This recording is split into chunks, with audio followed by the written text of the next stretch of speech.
नमस्कार और आप सबका स्वागत है। आज एक खास कार्यक्रम में हमारे साथ हैं एक बहुत ही खास मेहमान मुख्यमंत्री अशोक गहलोत जी, जो हमारे साथ बातचीत करेंगे मिशन 2030 के बारे में।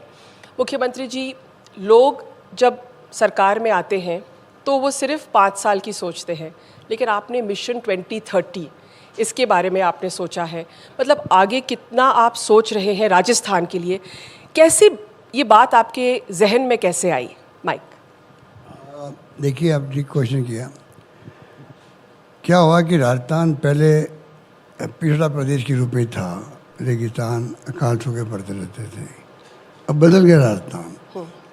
अब सारी संस्थाएं जो प्रीमियर है देश की, IIT, IIM, IIIT, AIIMS, law university, Ayurveda university, कोई ज़माने में करीब 6 यूनिवर्सिटी थी 98 के अंदर, जब मैं पहली बार मुख्यमंत्री था।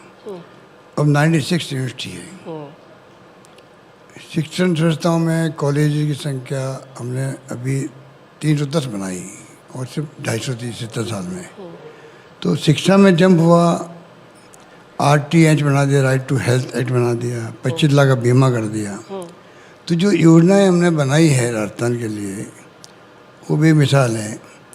तो शिक्षा के क्षेत्र में, स्वास्थ्य के क्षेत्र में, इंफ्रास्ट्रक्चर के अंदर 10 लाख 50,000 करोड़ के MOU साइन हुए। ऐसे ही नहीं आए वो, उनके वजह होमवर्क हुआ राजस्थान के अंदर। MSME कानून बनाया, मान लीजिए हम लोगों ने। RIPS 2019, RIPS 2022-23 का निर्माण हुआ। तो इन्वेस्टर को लगा यहाँ पर कुछ संभावनाएं हैं हमारे। पॉलिसी हमने हर चीज़ की बना रखी, सोलर की, विंड की, इलेक्ट्रिक व्हीकल की, टूरिज्म की। अभी टूरिज्म को हमने दर्जा दे दिया इंडस्ट्री का जी। होटलियर्स, टूर ऑपरेटर, ट्रैवलर सब खुश हैं। तो लंबी बड़ी बातें हैं, हर क्षेत्र में हमने इतनी प्रगति करी है। फिर कानून हमने प्रोग्रेसिव बनाया, अभी ऐसे कानून बनाए जो कि हिंदुस्तान में कहीं नहीं है। गिग वर्कर्स का कानून बना दिया।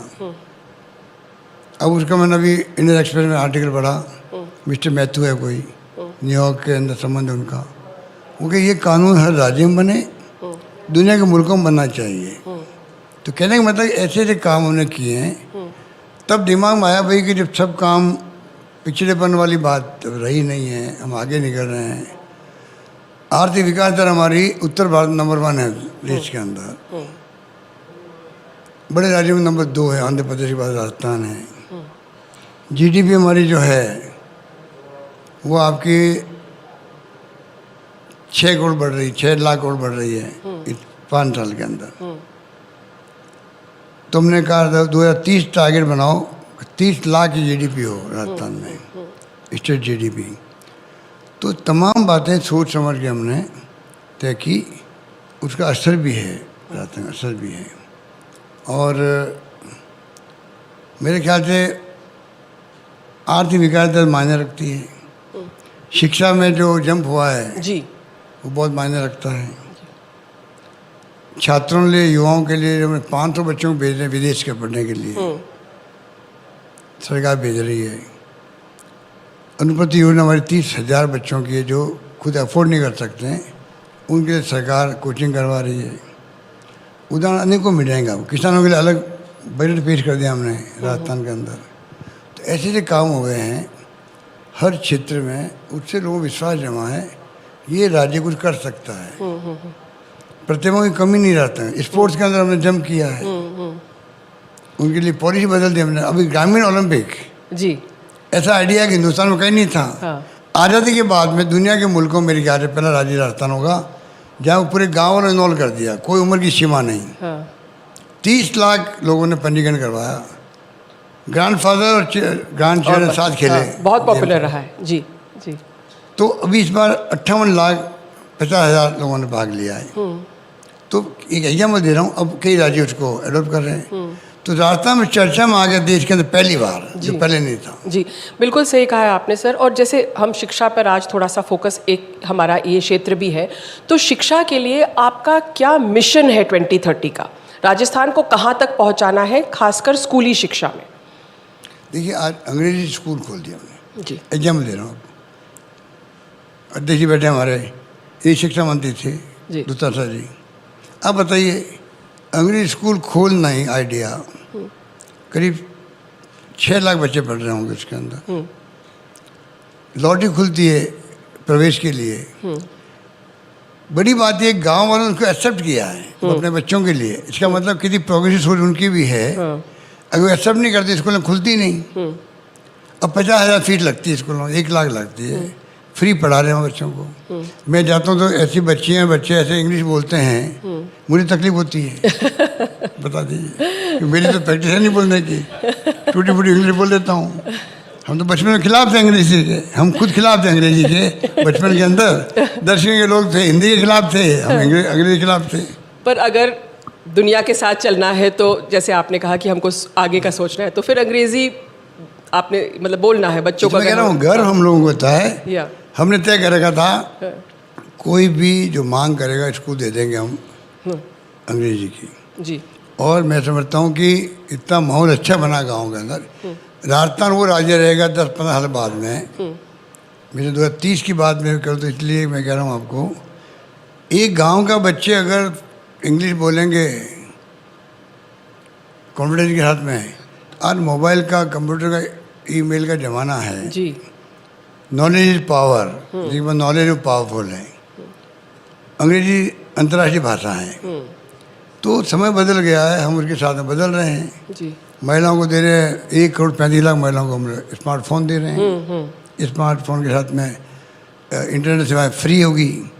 तो बच्चों को जो ये अंग्रेजी वाली बात मैंने इसलिए कही आपको, गांव-गांव के बच्चे निकलेंगे वो, और राज्य सरकार अपनाएगी मेरे ख्याल से। अब तो इसको अपना लग गई होगी, तो अच्छी बात है जी। हमारे प्रयोग कई राज्यों में गारंटी के रूप में हो रहे हैं। अब हमारे प्रयोग में दबाव पड़ता है केंद्र सरकार पर। आज 500 रुपये में गैस सिलेंडर में दे दिया। हिंदुस्तान पहली सरकार है जी। राजीव गांधी जी आए थे यहाँ जयपुर अलवर के अंदर, मैंने घोषणा कर दी, राहुल गांधी। 500 रुपये में गैस सिलेंडर मिलना बहुत बड़ी बात है उन परिवारों को जिनको प्रधानमंत्री जी उज्ज्वला योजना है। योजना उनकी थी, 400 का 1150 रुपये हो गया, वो बंद कर दिया काम लेना। आज वो बहनें और माताएं जो है 500 रुपये गैस सिलेंडर खरीद रही है। हम डीबीटी करें सबके लिए। अब भारत सरकार को दबाव इतना बढ़ा, उनको 200 रुपये कम करना पड़ा है। हम तो ये मांग करते हैं प्राइम मिनिस्टर से, मोदी जी से, कि भाई आज हम 25 लाख का बीमा कर दिया हमने बीमारी का, हिंदुस्तान में कहीं नहीं 25 लाख का बीमा। राइट टू हेल्थ एक्ट बना दिया, 100 यूनिट बिजली फ्री दे रहे, मान लीजिए। बीमा गायों का भी कर दिया हम लोगों ने। सबको हम लोग 2000 यूनिट बिजली फ्री कर रहे हैं, किसानों के लिए कर रहे हैं। अन्नपूर्णा किट दे रहे हैं। इसकी जरूरत क्या है? अन्नपूर्णा, मैंने आपको कहा अनुप्रति योजना बच्चों को हम लोग 30,000 बच्चों को पढ़ा रहे हैं, स्कूटी दे रहे हैं। कोई जरूरत नहीं सबकी। एक एक्ट बनाए भारत सरकार जी, जैसे डॉक्टर मनमोहन सिंह जी ने और सोनिया गांधी जी के वक्त में जब वो चेयरपर्सन थी यूपी की, बने थे 4 कानून बने, RTI, RTE और फूड सिक्योरिटी एक्ट और मनरेगा, जिसने कमाल कर दिया देश को, सबको राहत दे दी, गांव वालों को विशेष रूप से, खासकर कोविड के टाइम। और राजस्थान के लोग तो जानते हैं कि क्या भुगतना पड़ता काल के अंदर, उनको राहत मिल गई। कोविड के अंदर मजदूरों को भला हो गया। एक कानून और बनाया prime minister Modi ji, right to social security, जिसमें हर परिवार को इसी में जो हमारी योजना है ना, कि जो 5,000 10,000 12,000 का फ़ायदा मिल रहा है, इसमें 15,000 का फ़ायदा मिल रहा है 7 वर्ष के अंदर। तो क्यों नहीं एक ऐसा कानून बने, दुनिया के मुल्कों में है, यूरोपियन कंट्रीज में है, तो ऐसा कानून बने अध्ययन करके हर परिवार, जो नीडी परिवार, एक मजदूर भी है, बिल्डिंग बनी है यहाँ बैठे हम लोग, मशीन से नहीं बनी है, मजदूर काम किया, बुढ़ापे के अंदर वो काम नहीं कर सकता, घर बैठ जाता है, घर की स्थिति ऐसी नहीं, वो क्या खाए पिए, सिक्योरिटी गवर्नमेंट दे उसको। ये जरूरत नहीं पड़ेगी जो अलग अलग योजनाओं में उसको महंगे राहत दे रहे हैं हम लोग, जरूरत नहीं पड़ेगी, वो खुद ही उस सक्षम हो जाएगा। सर, आपकी सोच जो नेशनल सिक्योरिटी की आपने बात करी, शायद कहाँ से प्रेरणा है? क्योंकि आपने कभी हमको ऐसे बातचीत में, क्योंकि लंबे समय से हम आपका कवरेज कर रहे हैं, आपने बताया कि जैसे फॉर एग्जांपल जब आपने फ्री मेडिसिन भी शुरू किया था, कि अगर कोई अकस्मात किसी के फैमिली में कुछ हो जाता है तो उस श्रेणी के लोग तो बर्बाद हो जाते हैं, जैसे अगर बीमारी हो जाती, तो क्या आपकी प्रेरणा वहाँ से आई कि हमको नेशनल सिक्योरिटी एक्ट, क्योंकि आपने इतने साल गवर्नेंस में आपने लगाया है, तो कोई चीज़ आपके दिल को छू गई, जैसे आपने कहा कि ये बहुत ज़रूरी है? देखिए, बचपन के संस्कार काम आते हैं। पहली बार मैं मुख्यमंत्री बना 98 के अंदर। मैंने एक योजना शुरू करी, उसका नाम था मुख्यमंत्री जीवन रक्षा कोष। हालांकि उसमें इतने साधन नहीं थे हमारे पास, तो उनको लिमिट रखी, खाली बीपीएल के लिए रखी। बाद में हमने कुछ अमेंडमेंट भी किया, मुझे याद नहीं है। उसमें अनलिमिटेड खर्चा था उसका भी, 25 लाख इनका है, उसका वो भी नहीं था। कोई बीमार, कैसी बीमारी है, बीपीएल का फैमिली है, सरकार इलाज करवाएगी उसका। ये मेरे पहले टर्म की बात है। हालांकि वो स्कीम मैंने खूब प्रचार करने की कोशिश करी। अब तो मोबाइल फ़ोन, इंटरनेट, ये एफएम सब आ गए, वो तब भी उसमें इतनी पहुंच नहीं हो पाई गांव वालों तक। मुझे बहुत दुख भी हुआ।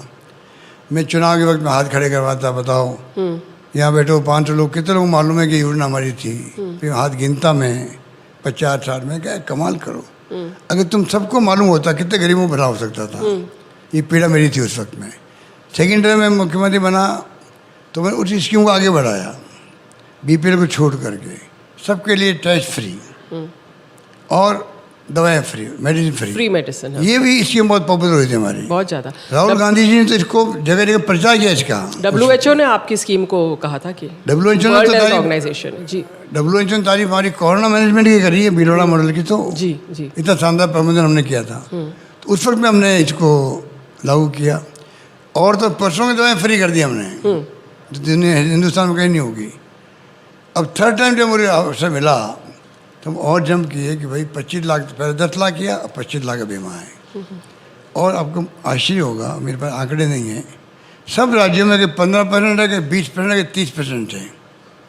केंद्र सरकार मुश्किल 20-25% होगी। खाली सोशियो इकोनॉमिक साइंस जो हुआ था यूपी गवर्नमेंट का, उन तक सीमित है उनका 5 लाख का बीमा है। हमारा बीमा सबके लिए है, पूरे प्रदेशवासियों के लिए। 96% पहुँच गए होंगे हम लोग जी। इतना बड़ा फर्क पड़ गया। जी बिल्कुल। तो इसलिए रात दिन का फर्क है, तो पब्लिक सबके लिए है। 93 या 96 मुझे याद नहीं आ रहा, तब तक पहुंच गए। तो कहने का मतलब कि मैंने गारंटी दी, गारंटी दी अभी हमने महंगे इलाज शिविरों में 1,82,00,000 लोग आए ने आके लेके कार्ड ले गए, परिवार आए, और 7,80,00,000 के आस पास गारंटी कार्ड मिले उनको। महंगाई में बहुत बड़ी राहत उनको मिली है, ये बात थी। जी सर, अभी करीब करीब सर्वेज ख़त्म हो गए हैं और सुझाव भी आ गए हैं मिशन 2030 के लिए, जो लोग सुझाव दे रहे हैं ऑनलाइन, फिर फेस टू फेस सर्वे आए हैं। तो आपने कुछ फीडबैक देखा है क्या? आपको क्या अच्छे लगे 2-3 सुझाव, वो हमारे साथ शेयर कीजिए। मिशन 2030 मैं 5 तारीख को हम लॉन्च कर रहे हैं डॉक्यूमेंट पूरा, उस दिन बताएंगे आपको।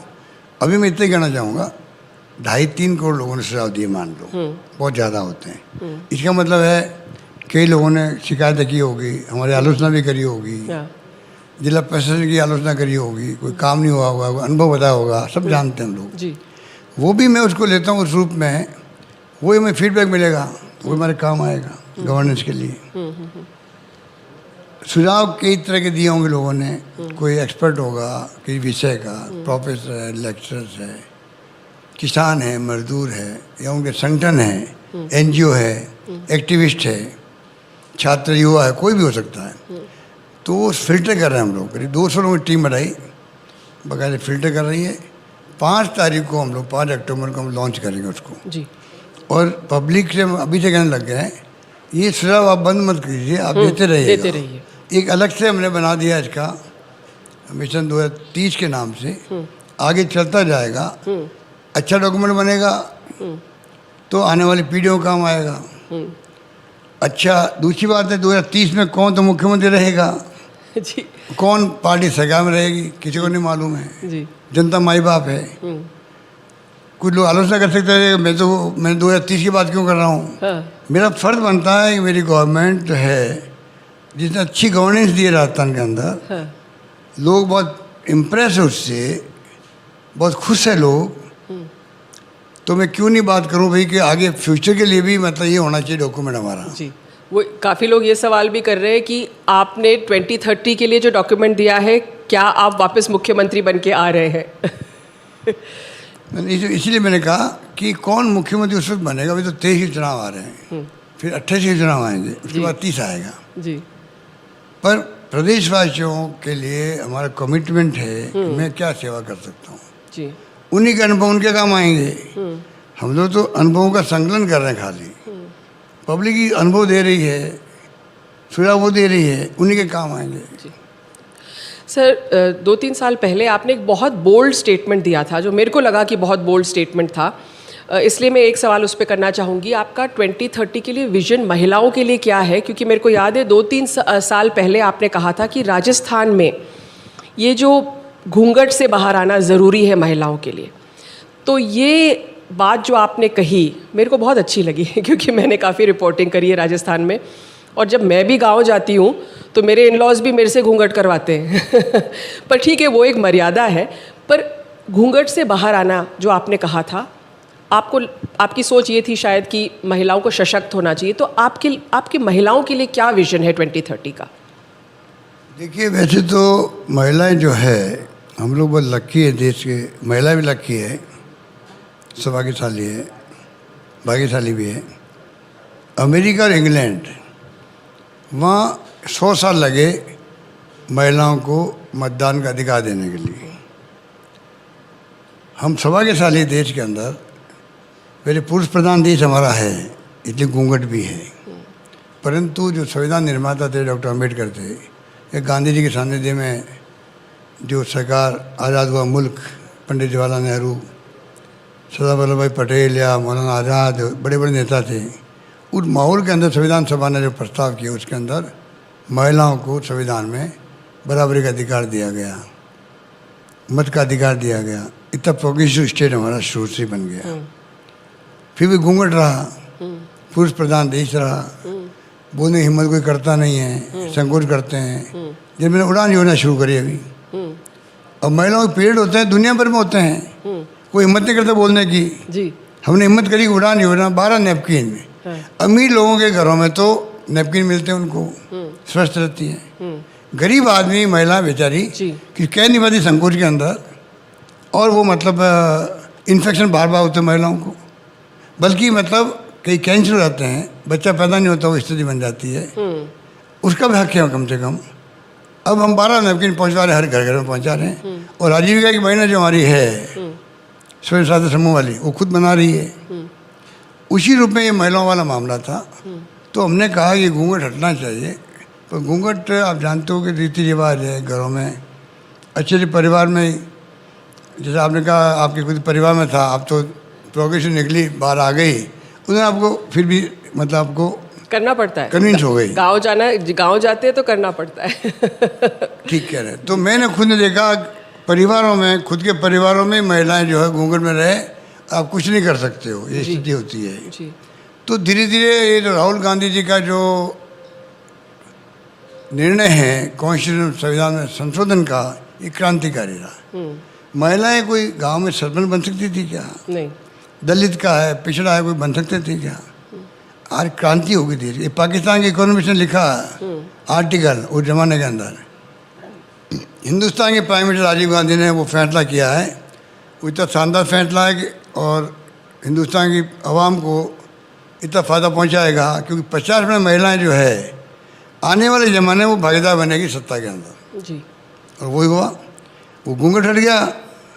पहले आज मैं बोल के वो मीटिंग के अंदर एक बच्चा था, उसने कहा अब ये जो सरपंच पति, प्रधान पति की कोच हो गई, पति हमारे बाहर आके बैठते हैं, पत्नी नीचे बैठती थी।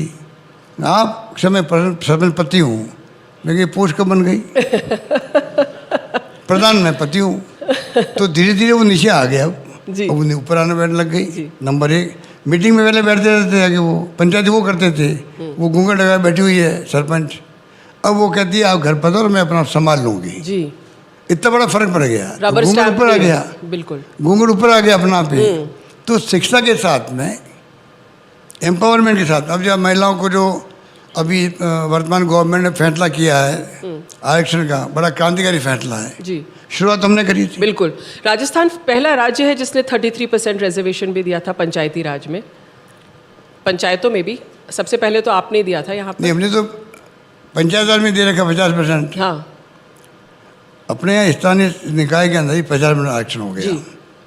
मैं ही कह रहा हूँ आपको 50% हो गया या मतलब चर्चा जल्दी मेरे याद नहीं आ रहा मुझे, पर मैं जो कहना चाह रहा था आपको, इसके लिए सोनिया गांधी जी लगातार संघर्ष कर रही है कि जो आरक्षण 50,000 में मिला था राजीव गांधी के वक्त में, वो आगे बढ़ना चाहिए और पार्लियामेंट के अंदर भी 33% होना चाहिए। कानून पास भी हो गया आपका राज्यसभा के अंदर यूपी गवर्नमेंट वक्त में, लोकसभा में पास नहीं हो पाया, कई कारण रहे होंगे। अब जाके वापस जो कानून बना है, कल मोहर लग गई राष्ट्रपति जी की, कानून बन गया। अब हमारी मांग यही है, इसको इमीडिएटली लागू करो जी। अब आप कह रहे हो पता सेंचर होगा, फिर परिसीमन होगा, वो पता नहीं कब होगा। और जो प्रकृति या नेचर है सरकार की वर्तमान जो एनडीए गवर्नमेंट की, ये तो हर चीज़ अपनी देखेंगे, कन्वीनियंस देखेंगे कि ये अभी तो छोड़ो, अगला चुनाव होने दो, उसके पहले करेंगे या हो सकता है उसके बाद में करेंगे। तो महिलाओं को आपने एक मैसेज दे दिया कि आरक्षण ला रहे हैं बिल, लागू कब करो, तारीख तय करो। विपक्ष को पूछते नहीं ये लोग। इस काम के अंदर विपक्ष की जो भूमिका थी, मुद्दा हमारा था, आपने अभी आगे बढ़ाया, अच्छी बात है, हम स्वागत करते हैं। अल्टीमेटली आप इन्वॉल्वमेंट सबको करो, आप तय करो, बड़ा बड़ा क्रांतिकारी कदम है ये, क्यों करो। सर इसलिए आपके जो आपने कहा है कि आपकी प्रशंसा इसलिए हो रही है कि आपने मिशन 2030 जो है आपने लागू किया है, ये नहीं सोच के कि आपकी पार्टी आएगी पावर में या नहीं आएगी, ये आपने नहीं सोचा है। डेमोक्रेसी है, डेमोक्रेसी अल्टीमेटली तो पब्लिक है, पब्लिक के लिए सोचा है आपने। माई बाप तो वही है। आज मैं कितनी बात बोल रहा हूँ, मान लीजिए भाई स्कीम बता रहे हैं, कैंपेन कर रहे हैं, अल्टीमेटली तो उनका आशीर्वाद मिलेगा जी, तभी हमारी सरकार बनेगी, वापस रिपीट होगी। ये बात जरूर है कि हम कहते हैं भाई इस बार सरकार आ सकती है, कैसा आ नहीं सकती है, आ रही है, रिवाज बदल रहा ये है। कमेंट में सुन रहा हूँ, यही बहुत बड़ी बात है जी जी, इसका मतलब लोग समझते हैं। बिल्कुल। हालांकि मैं जानता हूँ कि ये लोग धन बल के आधार पर कोई कमी नहीं है, इलेक्टोरल बॉन्ड इनके पास में, ऐसा माहौल बना है ईडी इनकम टैक्स का, उद्योगपति को पैसा दे नहीं सकता किसी को, देखे तो शाम को इनकम टैक्स पहुँच जाती है, पहले पहुँच जाती है एडवांस में ही। तो ये हालात है देश के अंदर, वो तो हम बार बार बोलते ही हैं जी। तो इसलिए आज उनके पास धनबल है, कैंपेन के अंदर केंद्रीय मंत्रीगण, चाहे वो हमारे पार्लियामेंट हो चाहे कोई हो, सबको वो अभी से ही उन्होंने अपना जो कहते हैं कि कार्बन बॉम्बिंग वो शुरू करेंगे, हम जानते हैं। हमारे पास सीमित साधन होंगे, जितना कर पाएंगे हम भी करेंगे, कोशिश करेंगे। गांव-गांव हमारे कार्यकर्ता जाएंगे, घर घर में जाएंगे, कन्विंस करेंगे उनको, हमारे जो परफॉर्मेंस है उनको बताएंगे जी, बेनिफिशियरी हम लोग मिलेंगे, उनको पूछेंगे भाई आपको तकलीफ तो नहीं हो रही है, जनसंपर्क करेंगे। सर एक सवाल है, आप क्योंकि आप चुनाव और बदलाव की बात कर रहे हैं, जो यूथ वोट है वो बहुत निर्णायक रहेगा, तो आपका विजन 2030 में युवाओं के लिए क्या है? सुझाव तो खूब आ रहे हैं, लेकिन पर्सनली आप क्या चाहते हैं राजस्थान के युवाओं के लिए 2030 को देखते हुए? देखो एम्प्लॉयमेंट चाहे सरकारी चाहे गैर सरकारी हो, युवा जो चाहता है मैं नौकरी करूं, तो सरकारी कंपटीशन है, प्राइवेट सेक्टर में परफॉर्मेंस है, उसको अवसर तो मिले, उपलब्ध तो हो नौकरी। एक नौकरी उपलब्ध हो जाए आदमी को जो करना चाहता नौकरी, उसको सरकारी नौकरी या गैर सरकारी नौकरी के उपलब्ध रहनी चाहिए, जिससे कि उसका काम चल सके। वो स्थिति नहीं रहती तो फिर असंतोष पैदा होता है। फिर आप देखिए कई घटनाएं होती है, दुर्घटनाएं होती है, या जो यूथ के अंदर फ्रस्ट्रेशन में कुछ भी हो सकता है। तो ये माहौल ऐसा बनना चाहिए प्रदेश के अंदर जिससे कि गुड गवर्नेंस भी हो, हैप्पीनेस इंडेक्स बढ़े, पर कैपिटा इनकम बढ़े लोगों की, ये तमाम स्थिति बननी चाहिए देश के अंदर। विश्व गुरु बनने की बात हम करते हैं, अच्छी बात है, कौन नहीं कहेगा। तो उसके लिए भुखमरी हो रही है अभी, तो कुपोषण है, शिक्षा का अभाव है, घूंघट बड़े बड़े हैं, सब कुछ है, कुरीति सामाजिक हैं, वो आंदोलन चलने चाहिए उसके भी। मेरे कहने का मतलब जब तक आप हैप्पीनेस इंडेक्स नहीं लाओगे, और जब तक आपको डेमोक्रेसी की बात मैं करता हूँ बार बार, संविधान की मैं बात करता हूँ, ये मजबूत संस्था हैं, पिलर है डेमोक्रेसी के, ये रहेगी, मजबूत रहेगी, तब जाके आप पूरी दुनिया के मुल्कों को मैसेज दे सकते हो कि हमारा मुल्क आपसे डिफरेंट है। सर, जैसे आपने कहा कि जॉब्स, एम्प्लॉयमेंट एम्प्लॉयमेंट एम्प्लॉयमेंट, तो जॉब क्रिएशन के लिए आपका विजन क्या है 2030 का, जो ऐसे आप कह रहे हैं विजन डॉक्यूमेंट 2030, किस तरह से हम जॉब्स क्रिएट कर सकते हैं राजस्थान में? जैसे हम ये सोलर की हम बात कर रहे थे तो बहुत इन्वेस्टमेंट हुआ है यहाँ पे, क्योंकि हम बीकानेर में हैं, काफ़ी स्टेक होल्डर्स भी आए थे।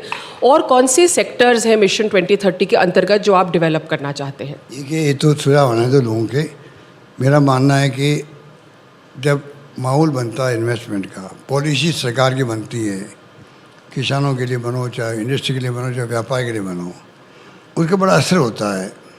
हमने 100 मेगा जॉब फेयर, जो मैंने गवर्नर के बजट के अंदर 100 मेगा जॉब फेयर लगेंगे राजस्थान के अंदर, 15-20-25 लगे होंगे, लग रहे हैं। 20-30 कंपनी आती, बड़ी बड़ी आती है वहाँ पर, नहीं 20-30 हज़ार लोग लगे नौकरियों में, बड़ी बड़ी कंपनी में आती है, इंटरव्यू लेती लोगों को, कुछ लोगों को लगा देती है हाथों हाथ नौकरी में, कुछ का नाम नोट कर लेती है, सिलेक्शन कर लेती है, तो माहौल बना है जी।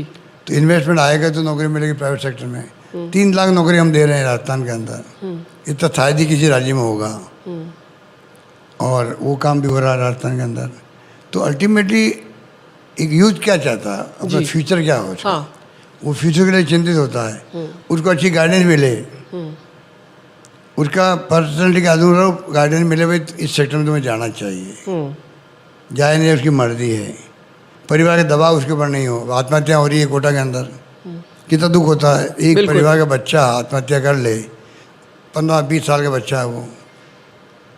तो हम लोग उसकी पूरा इंक्वायरी बैठवाई, मैंने अभी कमेटी बनाई है, क्या क्या रिपोर्ट भी आ गई उसकी, हम अध्ययन कर रहे हैं जी। कैसे ये आत्महत्या रुके, कहाँ क्या कमी है संस्थाओं में, कहाँ कमी है परिवार के अंदर, क्या बच्चों को गाइडेंस मिली कि नहीं मिली, कारण क्या था सुसाइड करने का।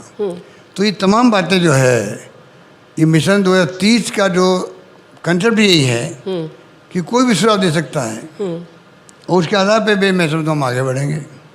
तो मेरा लास्ट सवाल इसी पे है, क्योंकि हमको भी बहुत पीड़ा होती है जब कोटा में कोई ऐसा इंसिडेंट होता है, क्योंकि वो बच्चे बहुत यंग होते हैं, तो बहुत पीड़ा होती है रिपोर्ट भी करने के लिए। और आपका बहुत आभार है कि आपने इसको सीरियसली लिया, गाइडलाइंस इशू किए हैं। क्या मैसेज देना चाहते हैं आप इसके बारे में युवाओं को, भाई जो निराश नहीं हो, या किस तरह से क्या मैसेज देना चाहेंगे आप? मैसेज मेरा यही है, युवाओं को कॉन्फिडेंस रखिए ज़िंदगी के अंदर, उससे मैं समझता हूँ रास्ता निकल जाता है, और संभावना बहुत है आगे बढ़ने की युवाओं के लिए विभिन्न क्षेत्रों के अंदर। हमारी गवर्नमेंट, अगर हमने गवर्नेंस दी है तो हमने बहुत कुछ किया वहाँ पर उनके लिए। मैं 500 बच्चों को क्यों भेज रहा हूँ विदेश के अंदर पढ़ने के लिए? डॉक्टर अम्बेडकर जब छात्र थे, डॉक्टर भीमराव अम्बेडकर छात्र थे, बड़ौदा के महाराजा गायकवाड़ों को भेजा था विदेश पढ़ने के लिए। आज वो देश में संविधान निर्माता बन गए। और पढ़ने नहीं जाते बाहर विदेश के अंदर, तो हो सकता पता नहीं उनका नाम गुमनाम होता। तो आज हम चांस दे रहे 500 बच्चों को, 500 बच्चे में कोई टेक्नोक्रेट बन के आएगा, कोई साइंटिस्ट बनेगा, कोई डॉक्टर इंजीनियर बनेगा, कोई वकील बनेगा, कोई बनो IT एक्सपर्ट बनेगा।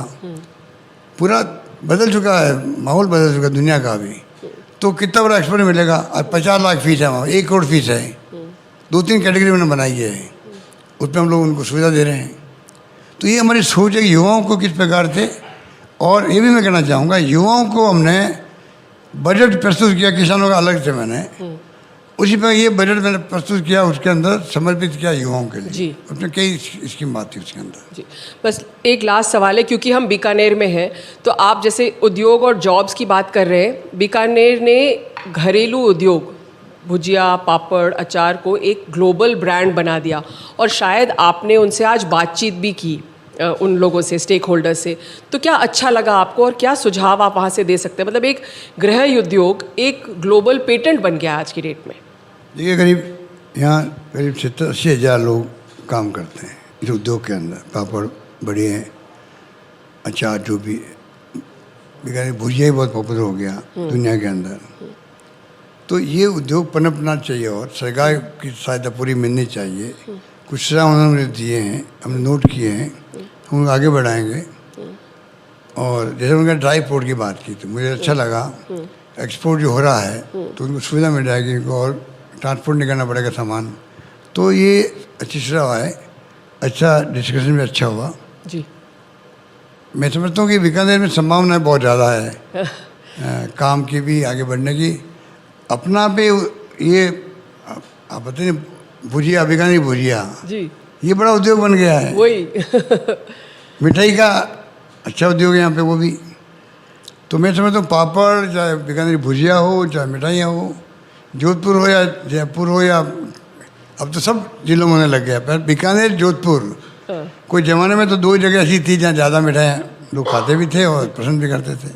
बिल्कुल। बस लास्ट है कि भाई आपने जैसे कहा कि राजस्थान, मुझे लास्ट कह चुकी हो। नहीं, मैं वाइंड अप करके ये कह रही हूँ कि आपने जैसे कहा राजस्थान में अवसर बहुत है, बहुत सारे अवसर है, संभावनाएं बहुत है, लेकिन डायरेक्शन की ज़रूरत है जो मुख्यमंत्री जी ने विजन 2030 को लेकर, मिशन 2030 को लेकर दिया है और हर वर्ग और हर सेक्टर के लिए दिया है।